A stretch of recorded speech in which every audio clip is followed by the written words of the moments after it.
السلام عليكم ورحمة الله. مفاتيح الموب مبادرة لتقريب القلوب بين أفراد التعبئة. سوف أقوم في كل مرة باختيار تعقيب يفيد أفراد التعبئة جميعا بإذن الله. أول ما نبدأ به بسم الله والصلاة على رسول الله، بتعقيب الأخ المناضل بشير بالعالية حفظه الله، حيث قال: السلام للجميع. سؤال البدايات التي تليق بالقضية والنهوض بها لعام 24-25، ونحن من أهل الخير لأنفسنا وللموب كافة نتمنى إلا الخير.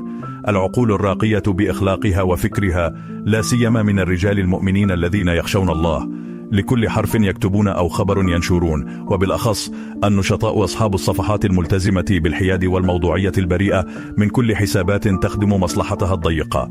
عليها أن تمارس موهبتها الفعلية الخدماتية النضالية لشان العمل الموب، من مبادرات فيها ذكريات الفخر والعزة، تضامنية وتكريم ومواساة زيارات، زرع أشياء تجعل من الموب يعيشون كأسرة أخوة متحابين متراحمين متعاونين على أعداء الموب، ومحاربة كل نفس مريضة تنشر الكذب والزور وتزرع الفتن، وكل ما يثقل كاهلنا. تقبلوا أحبتي الأفاضل المحترمين اسم مشاعر الحب والتقدير، وكل من تمناه عام الواقع والمسؤولية والجديد، وليس المواقع الافتراضية. إن شاء الله عام خير 2025 للموب كافة. تحيا الجزائر والله يرحم الشهداء.